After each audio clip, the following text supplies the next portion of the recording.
Знаете, что будет с вами в российской тюрьме, если вы набьете себе колечко на палец? Или что значат банальные 3 точки в Америке? Я расскажу вам про самые опасные и, наоборот, позорные татуировки, которые вы можете случайно себе сделать. Специально коснусь разных стран. Ведь в одной вы можете быть авторитетом, а в другой ваше тату будет обозначать любителя мужских причиндалов. Так что лучше досмотрите до конца.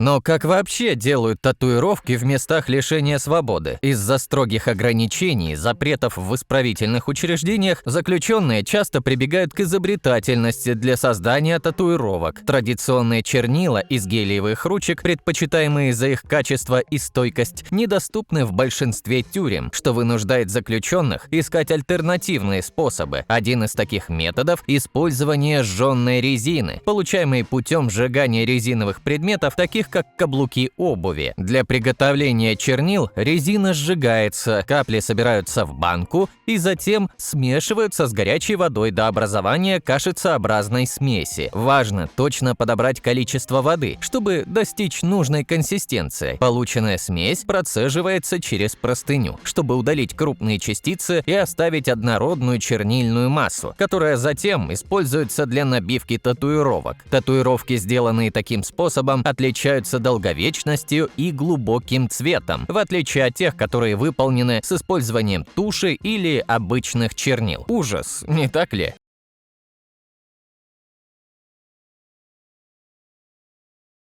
Тюремные татуировки несут в себе глубокий символизм и четко обозначают статус заключенного внутри криминального мира, особенно в России, поэтому аккуратнее с рисунками на своем теле. Например, татуировка с пиратом является символом разбойника, а череп с кинжалом также указывает на причастность к грабежам. В последнее время среди заключенных стали популярны надписи на иностранных языках и крылатые фразы, что является отражением изменений в тюремной культуре, но остаются и классические наколки. Например, оскал, как татуировка, символизирует неприятие заключенным тюремной администрации и выражает его уголовный мир. Медведь, изображенный на теле, указывает на специализацию взломщика сейфов, а кот с ключами – на квартирного вора. Татуировка с розой и тюльпаном на фоне решетки или колючей проволоки говорит о том, что заключенный встретил свои 18 или 16 лет, соответственно, в местах лишения свободы. Религиозные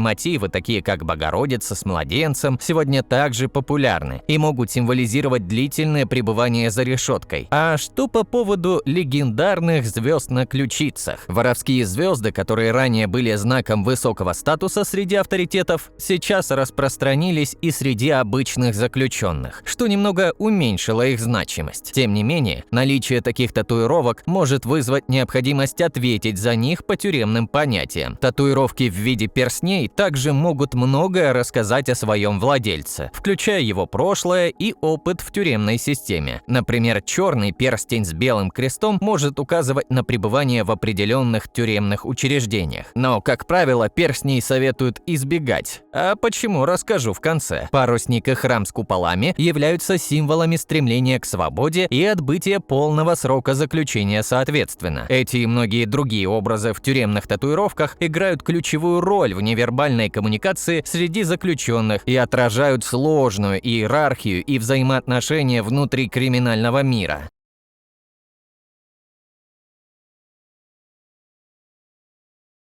Но давайте познакомлю и с татуировками, которые приняты в криминальном мире Америки. Вы точно видели их на многих именитых рэперах. Тату со слезой под глазом в тюремной культуре имеет глубокий символический смысл, связанный с убийством. Одна пустая слеза обычно символизирует участие владельца татуировки в убийстве, и за каждое последующее убийство добавляется еще одна слеза. Если слеза закрашена, это может означать, что владелец татуировки оплакивает смерть близкого человека, человека, которая произошла во время его отсутствия, возможно, пока он находился в тюрьме. В других культурах, например, в Австралии, слеза может иметь совершенно иной смысл и ассоциироваться с такими преступлениями, как педофилия, что подчеркивает разнообразие интерпретаций тюремных татуировок в различных культурах. 3 точки, расположенные в форме треугольника, символизируют «ми вида лока» или же «сумасшедшую жизнь», отражая жизненный путь через тюрьму, больницу и кладбище, что является распространенным символом среди членов банд, особенно испаноговорящих. Этот символ часто наносится до того, как человек становится полноправным членом банды и выражает гордость членства и готовность к трудностям бандитской жизни. Вариации этой татуировки могут включать написание слов вида лока или аббревиатуры ВЛ, но ее основное значение остается неизменным, независимо от стиля или расположения.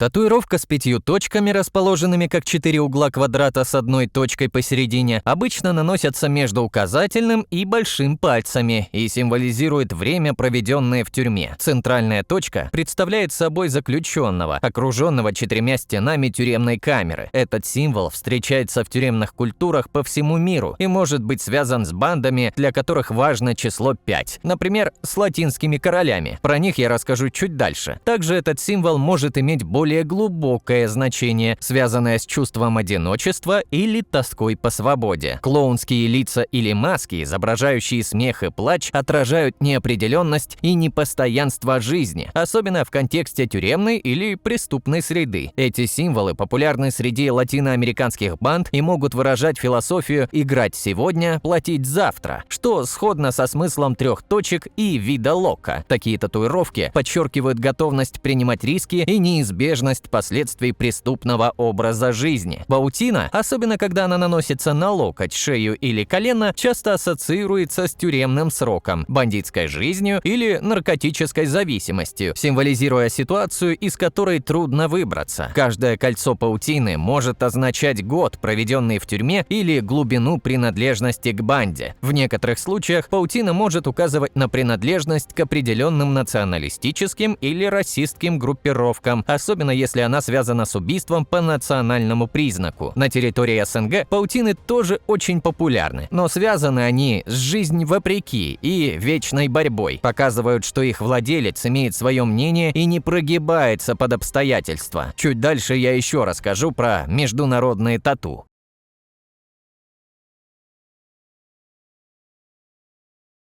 А пока покажу, что бьют себе самые опасные банды мира. Ведь с помощью татуировок члены криминальных группировок могут опознавать своих бойцов. Например, Latin Kings, возникшая в 40-х годах в Чикаго, изначально была объединением молодых пуэрториканцев, стремившихся противостоять социальной несправедливости, расизму и угнетению, с которыми сталкивались латиноамериканские иммигранты. Вскоре к ним присоединились мексиканцы, что усилило движение в борьбе за права и поддержку латиноамериканского наследия, что отражено в полном названии группировки Latin Queens and Kings. Однако со временем первоначальные идеалы группировки изменились, и латинские короли превратились в одну из крупнейших криминальных банд США, занимающуюся нелегальной деятельностью, включая торговлю наркотиками, убийства и другие тяжкие преступления. Сейчас в Чикаго насчитывается около 18 тысяч членов банды, и она распространилась примерно по 34 штатам Америки. Традиционная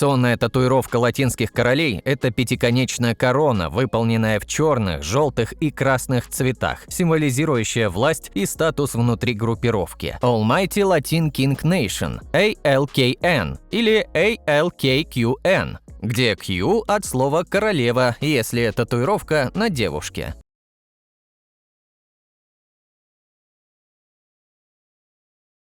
Техасский синдикат является одной из старейших тюремных банд в штате Техас, возникшей в среде заключенных и насчитывающей на 2000 год минимум 19 тысяч членов. Это число, скорее всего, включает в себя бывших заключенных, которые были членами банды во время отбывания наказания, поскольку активных участников обычно значительно меньше. Согласно манифесту банды, вступив в Техасский синдикат, человек остается ее членом на всю жизнь и обязан приоритизировать интересы группы и следовать ее ее правилам. В отличие от некоторых других тюремных банд, синдикат открыт как для испаноязычных иммигрантов, так и для белых, не испаноязычных жителей Техаса, что делает его уникальным в этом аспекте. Традиционная татуировка членов техасского синдиката включает в себя огромные буквы TS, часто наносимые на предплечье. Вариации татуировки могут включать змею вместо буквы S и стилизованный крест с лентой вместо T. Также среди символов банды встречаются более сложные изображения, такие как розы, драконы и голые девушки. Число 2019 также является популярным элементом татуировок членов банды, символизируя порядковые номера букв T и S в алфавите, что подчеркивает принадлежность к техасскому синдикату и его культурные корни.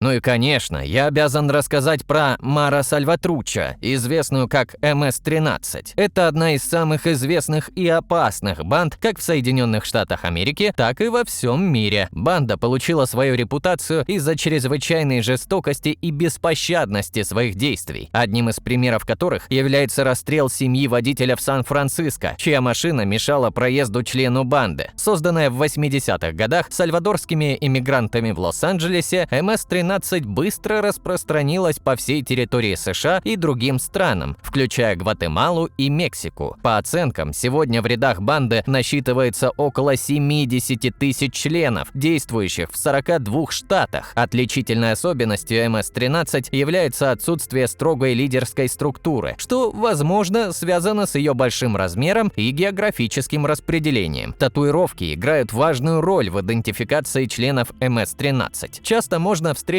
стилизованные буквы МС, Мара или МС-13 на теле членов банды. Иногда буквы могут быть инвертированы или дополнены рогами дьявола, что является символом, ассоциируемым с бандой. Татуировки на лице также являются распространенной практикой среди членов МС-13, что делает их легко узнаваемыми. ФБР уделяет особое внимание банде МС-13, создав отдельный отдел для работы с ней. С бандами разобрались, а что с наколками, которые имеют криминальную трактовку по всему миру?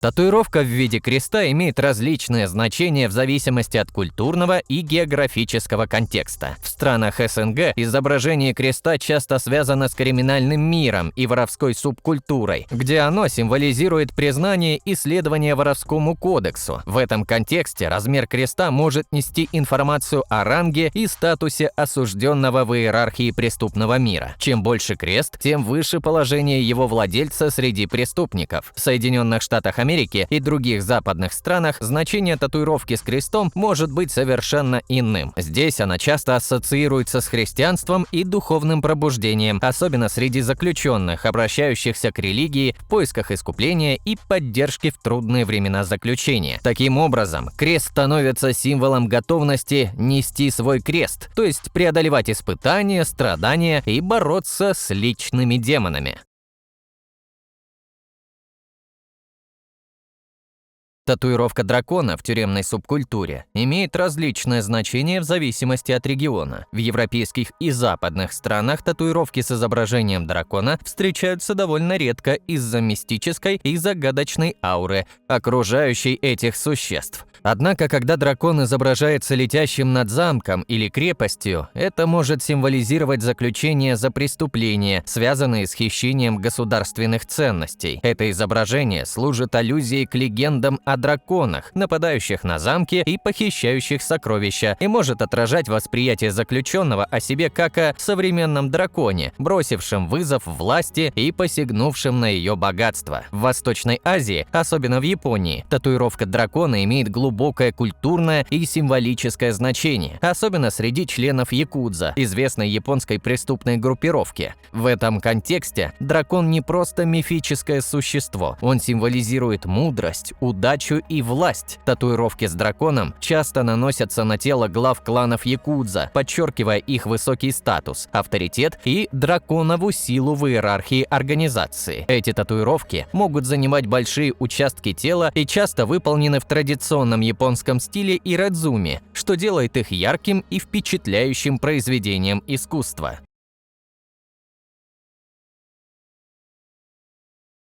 И, конечно, корона, которая в тюремной субкультуре может иметь множество значений, зависящих от контекста, сопутствующих символов и географического расположения. В странах СНГ значение короны сильно варьируется в зависимости от дополнительных элементов татуировки. Корона, изображенная над змеей, является символом высокого статуса среди воров в законе и может указывать на роль смотрящего в тюремной иерархии. Это изображение подчеркивает хитрость, мудрость и власть его владельца.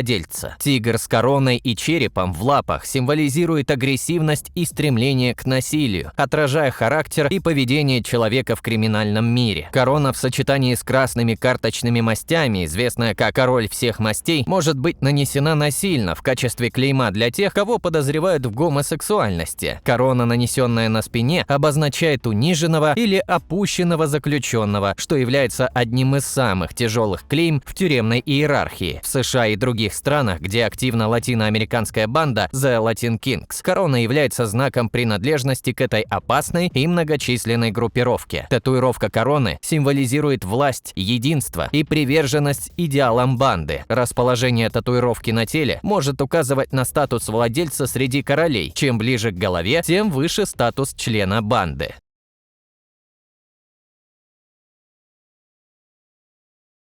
И, конечно, как обещал, самые позорные наколки в криминальном мире. Например, изображение крысы может символизировать крысятника, ворующего у сокамерников, особенно если рядом есть надпись «Крохобор». Более тяжелое обвинение предполагает изображение крысы с надписью «Ментовская из пресс-хаты», указывающая на тех, кто издевался над заключенными по приказу администрации. Татуировка с изображением черта может означать, что заключенный был осужден за изнасилование, а дополнение в виде черта, занимающегося любовью с обнаженной девушкой, указывает на особенно презираемое преступление изнасилования несовершеннолетнего. Голова свиньи с надписью «Чушок-вампир» также относится к наколкам насильников. На ягодицах обычно наносятся особо унизительные татуировки, такие как изображение глаз, указывающее на петуха или пассивного гомосексуалиста, которого презирают в тюремной иерархии. Иногда можно встретить и изображение черта с лопатой угля, что также указывает на осужденного за мужеложство. Татуировки на фалангах пальцев или перстни могут содержать множество символов, указывающих на различные аспекты жизни заключенного. Среди них есть почетные и нейтральные, но есть и те, которые покрывают носителя позором. Например, светлая диагональ на черном фоне с изображением карточных червей указывает на петуха. Перстень со светлым полем или 6 точками отмечает шестерку, служащую авторитетом, а перстень с полем, разделенным на черную и белую части, может указывать на парашника, неспособного расплатиться с карточным долгом. В общем говоря, мир криминальных татуировок – настоящее дерби, ведь один и тот же рисунок может восприниматься по-разному в разных камерах. Но в целом, просто не старайтесь выдавать себя за того, кем не являетесь, и все у вас будет в порядке. Спасибо за просмотр, подписывайтесь на канал, ставьте лайки этому видео, если оно было полезным или интересным, и до встречи в следующих видеороликах. Пока!